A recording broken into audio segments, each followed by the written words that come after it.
भारत एक नस्ल के लोगों का देश नहीं है। भारत न एक धर्म के लोगों का देश है, न भारत एक जाति के लोगों का देश है। भारत बहुधर्मी, बहुजातीय, बहुनस्लीय राष्ट्र है। उसी के साथ गलत हो, जो अन्याय करे उसके साथ गलत हो, ना कि उसके परिवार के साथ गलत हो, ना कि उसका घर तोड़ा जाए।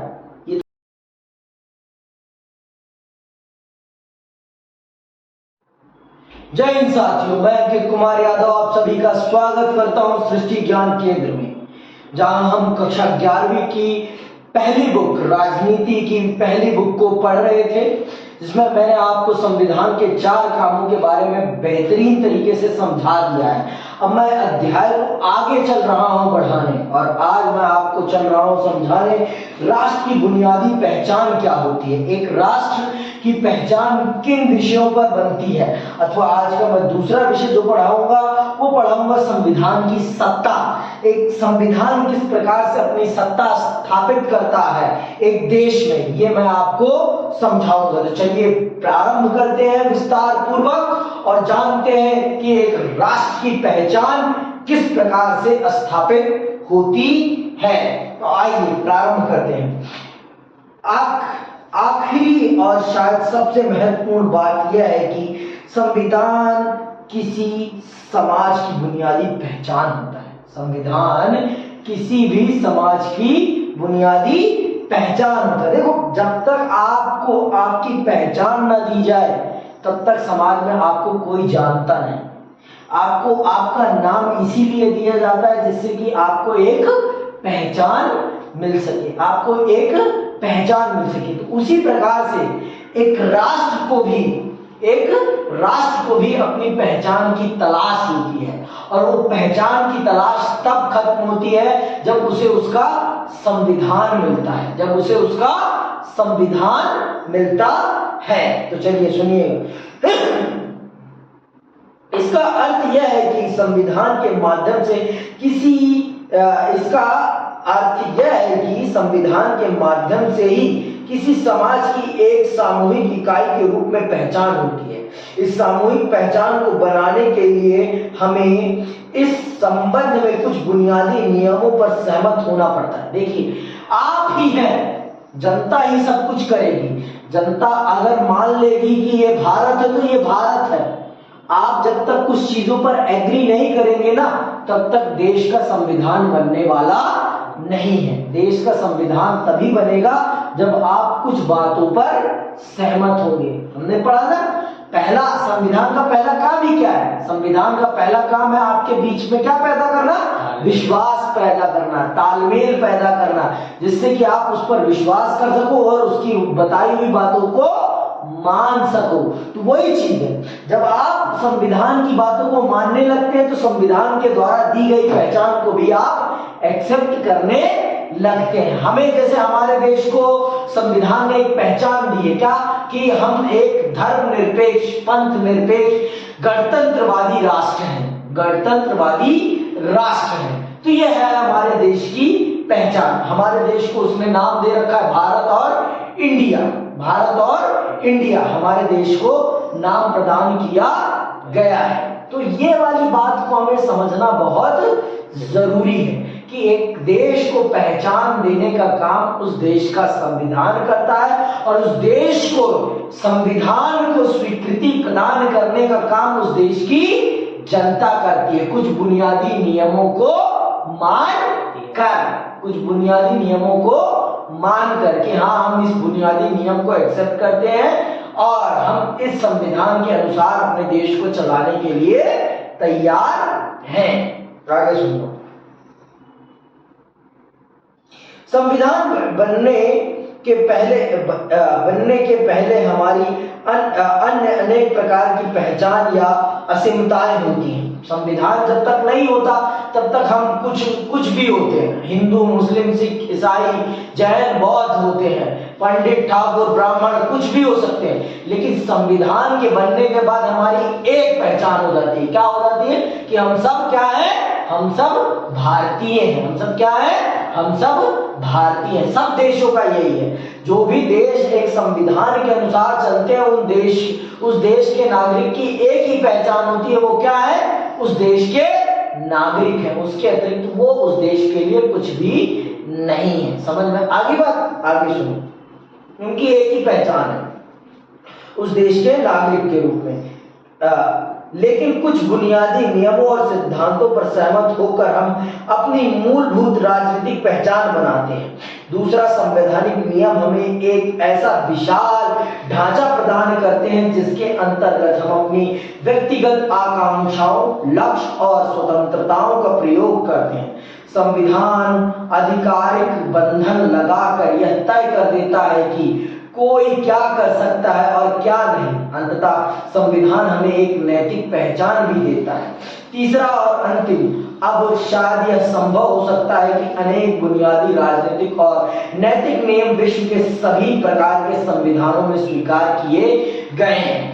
तो संविधान आपको राजनीतिक पहचान देता है, संविधान आपको नैतिक पहचान देता है। संविधान आपको दोनों प्रकार की पहचान प्रदान करने का काम करता है। तो संविधान के बिना एक देश को चलाना मुश्किल ही नहीं, नामुमकिन है। मुश्किल ही नहीं, नामुमकिन है। क्योंकि आने वाले समय में जिन लोगों ने हमारे देश को चलाया है वो जीवित तो नहीं रहेंगे ना। कोई अमर तो है नहीं। अमर तो सिर्फ क्या हो सकती है? अमर तो सिर्फ किताबें हो सकती हैं, पुस्तकें हो सकती हैं। तो इसीलिए हमारे देश में हमने किसकी सत्ता को स्वीकारा है? संविधान की सत्ता को। क्यों? क्योंकि ये मनुष्य के साथ समाप्त होने वाली चीज नहीं है। ये मनुष्य के साथ समाप्त होने वाली चीज नहीं है। ये मनुष्य के न रहने पर भी देश को संचालित करने वाली चीज है। तो संविधान हमें किस प्रकार की पहचान देता है? हमें राजनीतिक पहचान भी देता है और हमें नैतिक पहचान भी देता है, राष्ट्रीय स्तर पर भी और वैश्विक स्तर पर भी। समझ में आ गई बात? हमें राष्ट्रीय स्तर पर भी और हमें वैश्विक स्तर पर भी। समझ में आई बात? आगे सुनो। अगर हम दुनिया भर के संविधानों को देखें तो हमें सरकारों के अलग अलग स्वरूप और विविध प्रकार की प्रक्रिया दिखाई देगी, लेकिन उनमें काफी कुछ साझा भी है। अधिकतर संविधान कुछ मूलभूत अधिकारों की रक्षा करते हैं और ऐसी सरकारें संभव बनाते हैं जो किसी न किसी रूप में लोकतांत्रिक होती हैं। लेकिन राष्ट्रीय पहचान की अवधारणा अलग अलग संविधान में अलग अलग ढंग की होती है। ज्यादातर राष्ट्र विभिन्न जटिल ऐतिहासिक परंपराओं के सम्मिलन से बनते हैं। वे उस राष्ट्र में रहने वाले विभिन्न समूहों को कई तरीकों से आपस में मिला लेते हैं। जैसे जर्मनी का निर्माण जर्मन नस्ल के आधार पर हुआ, संविधान ने इस पहचान को अभिव्यक्ति दी। दूसरी ओर भारतीय संविधान जातीयता या नस्ल को नागरिकता के आधार के रूप में मान्यता नहीं देता। विभिन्न राष्ट्रों में देश की केंद्रीय सरकार और विभिन्न क्षेत्रों के बीच के संबंध को लेकर भिन्न भिन्न अवधारणाएं होती हैं। यह संभव है उस देश की राष्ट्रीय पहचान बनाता है। यह संभव है कि वो उस देश की राष्ट्रीय पहचान बनाता है। देखो, हर देश की ना अपनी राष्ट्रीय पहचान अलग अलग है। हमने अपने देश के नागरिकों को धर्म, जाति, लिंग, नस्ल के आधार पर नहीं बांटा है। लेकिन जो जर्मनी है, जर्मनी की राष्ट्रीय पहचान उनकी एक नस्ल है। जर्मन नस्ल के लोगों को मिलाकर जो देश बना है उस देश को क्या कहते हैं? जर्मनी कहते हैं। लेकिन सभी, देखो एक बात जान लो आप, सभी के सभी देश एक लोकतांत्रिक पहचान पर जरूर अमल करते हैं, क्योंकि उन्हें विश्व बिरादरी में रहना है। और अगर विश्व बिरादरी में रहना है तो आपको कुछ ना कुछ लोकतांत्रिक पहलुओं को मानते हुए अपने देश को चलाना पड़ेगा, नहीं तो आपको विश्व राजनीति मान्यता प्रदान नहीं करेगी।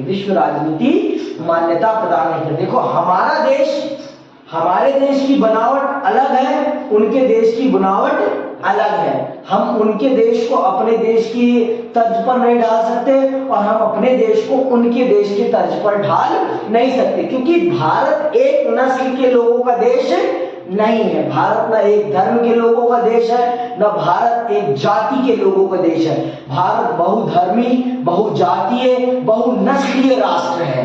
तो भारत का निर्माण, भारत की राष्ट्रीय पहचान उसका इतिहास है, ना कि उसकी नस्ल, ना कि उसकी नस्ल। जिस प्रकार से जर्मनी एक नस्ल आधारित राष्ट्र है, भारत वैसा नस्ली आधारित। जैसे पाकिस्तान है, पाकिस्तान क्या है? पाकिस्तान एक धर्म आधारित राष्ट्र है, एक धर्म आधारित। वो क्या कहता है कि हम एक इस्लामिक राष्ट्र हैं, हम एक इस्लामिक राष्ट्र हैं। लेकिन हमारे देश की ना कोई धार्मिक पहचान है और ना ही कोई नस्लीय पहचान है। क्यों? क्योंकि हमने अपने देश का निर्माण इन आधारों पर किया ही नहीं है। हमने अपने देश का निर्माण संवैधानिक आधार पर किया है और हमने अपने देश का निर्माण ऐतिहासिक आधार पर किया है। हमारे देश का निर्माण किस आधार पर हुआ है? संवैधानिक आधार पर और ऐतिहासिक आधार पर। इन्हीं दोनों आधारों पर हमने अपने देश को एकजुट और एकीकृत किया है। यही हमारे देश की पहचान है। संविधान हमें राजनीतिक और नैतिक पहचान प्रदान करता है और हमारा इतिहास हम सबको एकजुट करता है। हमारा इतिहास हम सबको एकजुट करता है। समझ में आई बात कि नहीं आई होगी? पक्का? चलो अब समझते हैं दूसरा टॉपिक। दूसरा टॉपिक क्या है? संविधान की सत्ता। संविधान की सत्ता, the authority of constitution, the authority of constitution. तो चलिए समझते हैं कि क्या होती है संविधान की सत्ता। संविधान की, देखो अब एक देश है जो संविधान से चलता है। अब मैं अपने देश का ही उदाहरण ले लेता हूं। आजकल हमारे देश में बहुत सी चीजें ऐसी हो रही हैं जो संविधान के खिलाफ। जैसे कि आजकल हम तात्कालिक न्याय दे रहे हैं लोगों को। क्या दे रहे हैं? तात्कालिक न्याय। तात्कालिक न्याय मतलब हम जो वर्णित प्रक्रिया है, जो हमारे संविधान में वर्णित प्रक्रिया है न्याय की, हम उस वर्णित प्रक्रिया का पालन ना करके हम एक ऐसे रास्ते का अनुसरण कर रहे हैं, एक ऐसे रास्ते का अनुसरण कर रहे हैं जो कि तात्कालिक है। तात्कालिक मतलब कुछ एक क्षण के लिए, एक क्षण। वो सही रास्ता नहीं है, वो सही रास्ता नहीं है न्याय का। हम लोगों का घर तोड़ दे रहे हैं, जो अपराध कर रहे हैं। भाई अपराध मान लो मैंने किया है, तो मेरे घर को तोड़ा जाना किस प्रकार से न्यायोचित है? आप बताइए। क्या वो सिर्फ मेरा घर है? मेरे अलावा भी तो कुछ लोग हैं ना, उनके भी तो संवैधानिक अधिकार है। आप उनके साथ अन्याय नहीं कर रहे हैं, आप उनके साथ भी तो अन्याय कर रहे हैं ना। तो ये कहां से न्याय हम स्थापित कर रहे हैं? होता क्या है? न्याय क्या कहता है? जो अन्याय करे उसी के साथ गलत हो, जो अन्याय करे उसके साथ गलत हो, ना कि उसके परिवार के साथ गलत हो, ना कि उसका घर तोड़ा जाए। ये तो कहीं न्याय है ही नहीं। पर हाँ, हम जनता को तात्कालिक न्याय देने के चक्कर में लोगों के घर पे बुलडोजर चलवा रहे हैं और उसे हम न्याय कह रहे हैं। ये संविधान की सत्ता नहीं है, ये राजनीतिक लाभ की सत्ता है।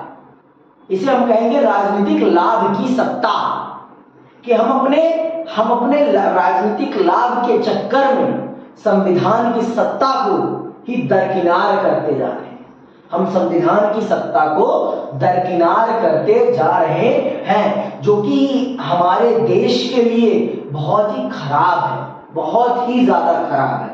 अगर हम इसको नहीं रोकेंगे ना, और अगर हम इसका विरोध नहीं करेंगे, तो एक दिन हमने ये जो संविधान बनाया है ना, ये चकनाचूर हो जाएगा, इसकी सत्ता समाप्त हो जाएगी और सब फिर तात्कालिक न्याय की अपेक्षा करने लगेंगे कि अगर मेरे साथ गलत हुआ है तो इसके साथ भी जल्दी से जल्दी गलत किया जाए, इसका घर तोड़ दिया जाए, इसे जान से मार दिया जाए। ये होने लगेगा।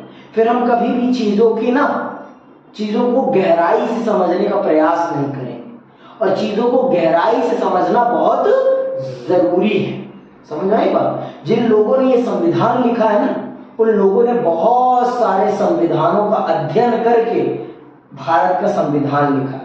तो गहन अध्ययन के बाद भारत का संविधान निर्मित किया गया है, ये बात भी आप जान लीजिए। भारत का संविधान 2 दिन में बन के तैयार नहीं हुआ है। 2 दिन में न्याय नहीं कर दिया गया कि हाँ भारत का बन गया तो भारत का संविधान 2 दिन बाद तैयार, ये नहीं किया गया। उस चीज को करने में भारत के संविधान निर्माताओं ने बहुत ही बखूबी तरीके से दुनिया के बेहतरीन संविधानों का अध्ययन किया।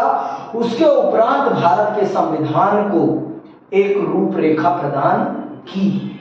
तो ऐसे नहीं है आज 75 साल से भारत का संविधान बिना रुके टुके भारत राष्ट्र को चला रहा है। ऐसे ही नहीं है। ऐसे ही नहीं है कि भारत का संविधान भारत के ऊपर अपनी सत्ता स्थापित किए हुए है। इस सत्ता को स्थापित करने के लिए उसने बहुत सारे काम किए। चलिए